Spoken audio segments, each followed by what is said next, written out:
Silvio Santos partiu do nada. Ele vendia caneta. Quantas pessoas a gente conhece que vende caneta? Quantas dessas pessoas compraram emissora de televisão? Quantas conseguiam trazer milhares e milhares, talvez milhões de espectadores para assistir o programa no domingo? A mesma coisa do Pelé. Pelé era muito bom. Quantos garotos bons de bola a gente vê? Quantos conseguiram galgar a proporção que o Pelé atingiu em termos de ser um mito, em termos de ter um nome? É claro que estes homens são excepcionais. Você não precisa ser excepcional. Você não precisa ter um talento a mais para observar as coisas que levaram estes homens ao seu sucesso. É a ousadia da criatividade. E digo mais, a criatividade ela só é possível na singularidade. E você vai ser criativo exatamente na proporção em que você assumir a sua singularidade. Você assumir o fato de que seu pai foi o que ele foi, sua mãe foi o que ele foi, seu filho é o que ele é. Esse é o material com o qual você vai ser criativo. E não uma grande transformação que você vai ter num momento futuro em que aí sim o que lhe falta será suprido. Não. É do nada. O Silvio Santos não teve baú da felicidade. O Silvio Santos não ganhou prêmio. Que eu saiba, ele nunca ganhou nenhum prêmio na vida dele. Mas ele soube operar com o que ele tinha. Este foi o mérito dele. Ele foi empurrado pelas circunstâncias e conseguiu fazer, a meu ver, uma obra-prima.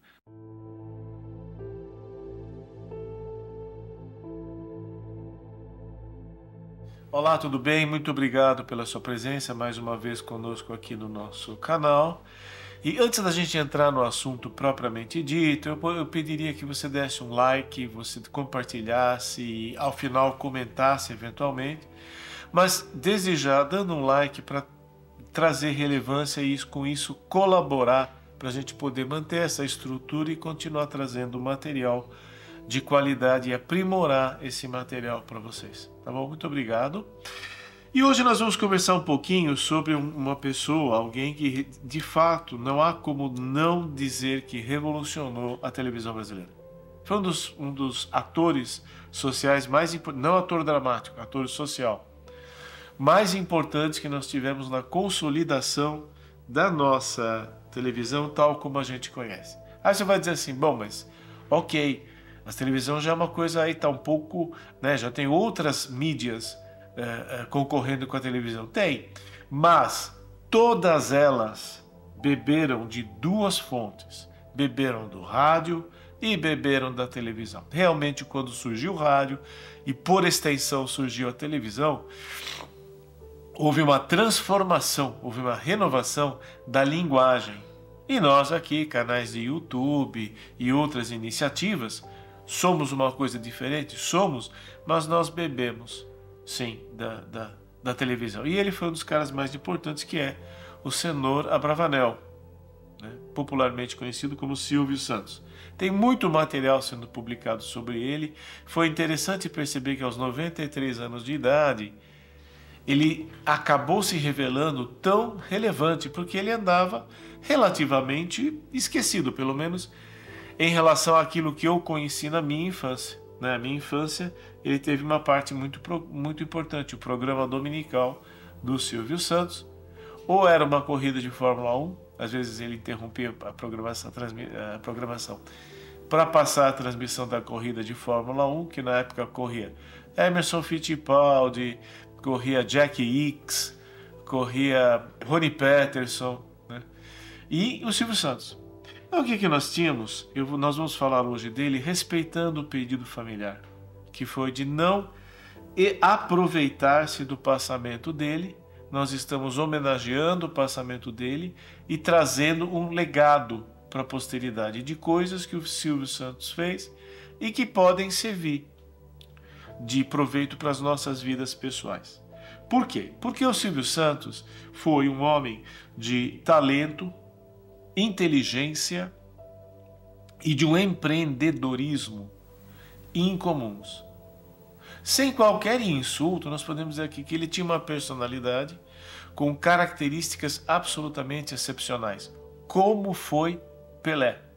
Pelé também, além de exímio, de uma habilidade extraordinária com a bola, Pelé tinha alguns aspectos da sua personalidade que o faziam ímpar. Não o melhor, mas mais do que isso, ímpar. E mesma coisa o Silvio Santos. Não foi o melhor. Melhor não cabe aqui, cabe ímpar. E a gente vai ver isso daqui a pouquinho. A primeira coisa que chama atenção é que o Silvio Santos trabalhava com o Alea. Ele trabalhava com o acaso, que eram os sorteios do Baú da Felicidade, depois os sorteios dentro do programa, depois alguns bordões como Quem Quer Dinheiro, né? Que tinham uma característica claramente lúdica, claramente de entretenimento. E ele percebia como o acaso e o evento futuro eram profundamente lúdicos, eram profundamente atraentes para entretenimento. E ele explorava isso de uma maneira como só ele fez mesmo, né? O grande jogo era tentar dominar o futuro. Vocês assistiram o nosso vídeo pregresso sobre a forma de tentar dominar o futuro, a superstição, a estatística, o acaso. Nós vamos ver que são todos mecanismos que nós temos, mais ou menos bem-sucedidos, de controlar o futuro. O Silvio Santos trabalhava com a dimensão do divertimento que a expectativa em relação ao futuro podia dar. E isso foi um achado fantástico que ele teve, e ele teve isso muito cedo na vida dele. Se vocês se lembram, aí tá cheio na internet, na mídia, na imprensa tá cheio. Ele tinha uma capacidade, já em idade muito precoce.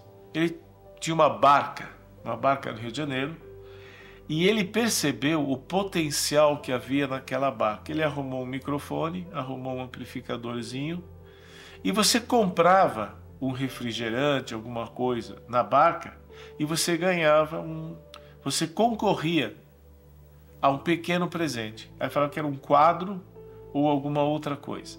Era um presente simples, mas era o gesto do agradinho. Você comprou o seu refrigerante e ainda concorre a um prêmio no final da viagem. Então você já saía da barca com o seu prêmio. Não era que nem restituição do imposto de renda. A gente vai pagar quando der. Não. Já estava lá. Aí, 5 minutos antes do fim da viagem, era feito o sorteio. E você já saía com o seu brinde da barca. O que acontece é que as pessoas sempre contam na parte simplesmente mercantil do fato.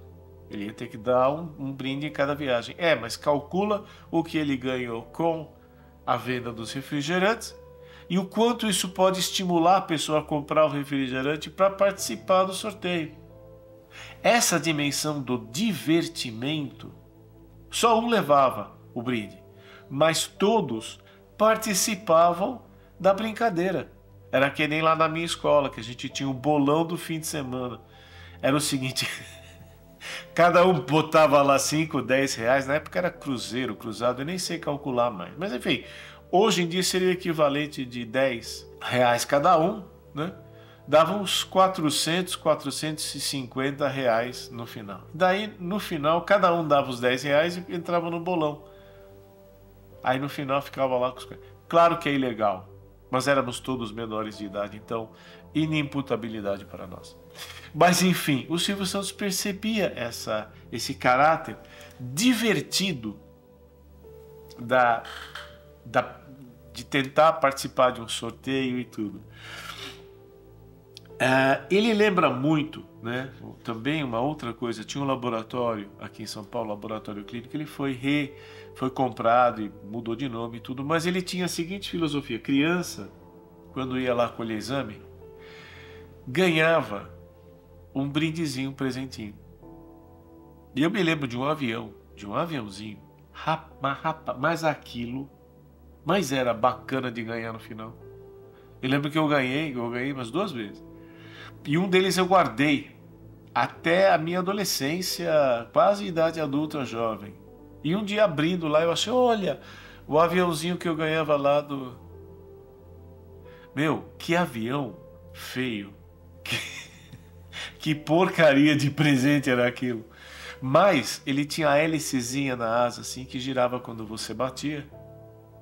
E simplesmente era um agrado, era uma coisa, tanto que eu levei para cá porque eu ganhei um aviãozinho no laboratório. E é a mesma coisa, não é exatamente a coisa em si, mas a expectativa de que aquela coisa é bacana. Quem leu o livro do Tom Sawyer sabe lá da reforma da cerca e como ele convence todo mundo a participar daquilo, porque ele consegue fazer todo mundo acreditar que ali tem alguma coisa para todos. É muito interessante. Então, isso também nos remete ao livro Ter e Ser, do Erich Fromm. Essa capa aqui, esse livro aqui é da década de 70. Vocês podem ver que a estética, a meu ver, uma estética não muito boa. Mas o Erich Fromm, ele cita 2 modos de existência. E era uma coisa que estava muito questionada em meados da década de 70. E a psicanálise ainda estava em alta. Hoje em dia ela está em baixa. Em grande medida por responsabilidade dos próprios psicanalistas. Acredito que não há outra pessoa para responsabilizar. Eu próprio fiz a formação, então eu também reconheço a minha parte nisso. Mas isso aqui é na época que ainda havia um boom.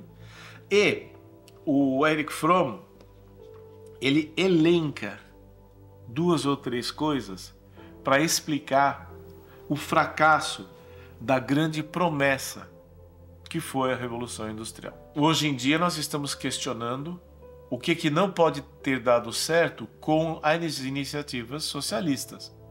Nesse tempo questionava-se o que nós poderíamos imaginar que não deu certo na Revolução Industrial. Era o pós-industrialismo, né? E aí vem assim, uma crítica que ele faz é que a Revolução Industrial trabalhava com a satisfação irrestrita de todos os desejos e que isto não conduzia ao bem-estar. Hoje, nos nossos vídeos, nós vemos essa satisfação irrestrita de todos os desejos, nós chamamos de hedonismo, né? O bem-estar hedônico, em contraposição ao bem-estar eudemônico, que era uma distinção lá atrás, quem fez foi Aristóteles. E é realmente sensacional a gente ver a ressurreição dessa ideia do Aristóteles, né?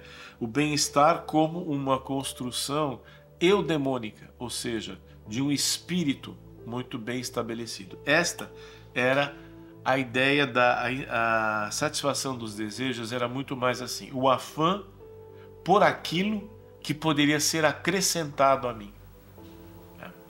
A outra coisa, o sonho de sermos senhores independentes de nossas vidas, né? Ele terminou quando despertamos para o fato que todos nos tornamos peças ínfimas de um mecanismo de produção.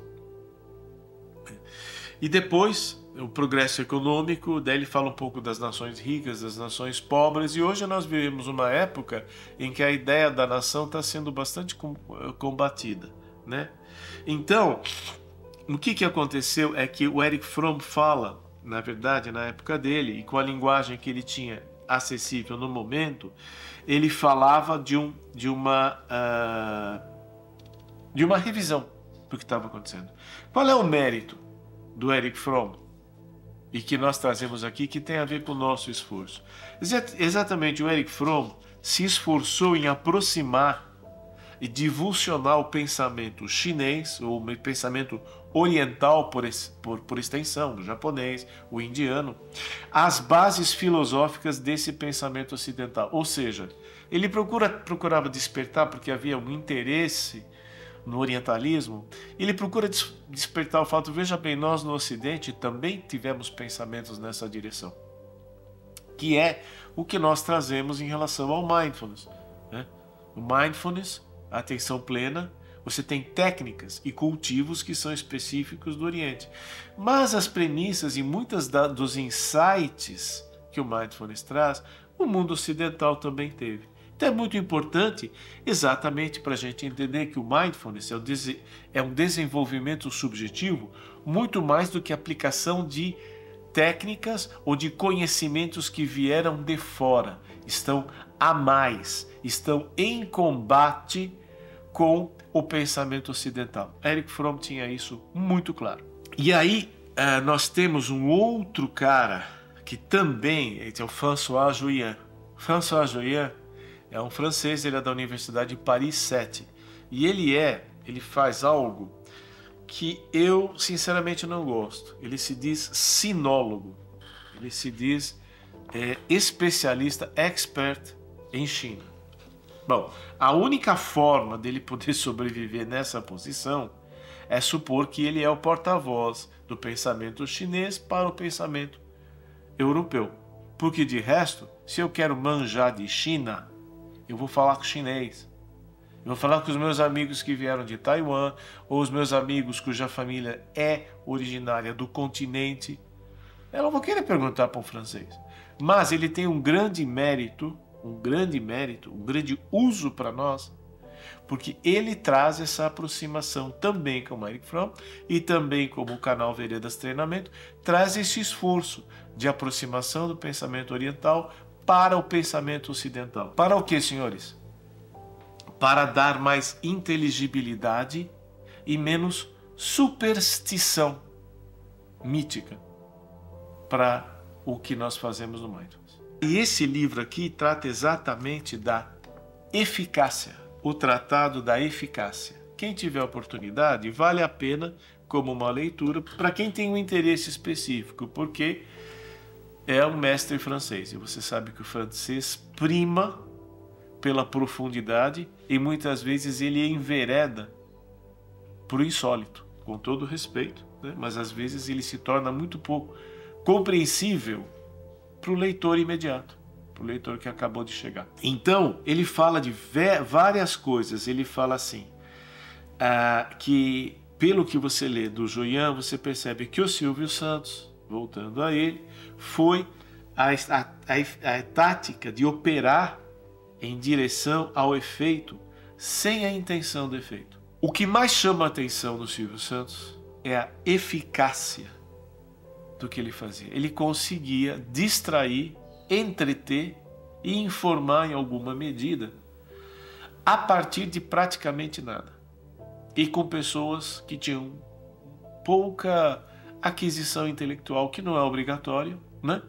E essas pessoas também têm toda a sua eficácia sem o estudo necessário, sem o estudo correspondente. E ele falava de esposar a circunstância em lugar de modelizá-la e aproveitar-se dela.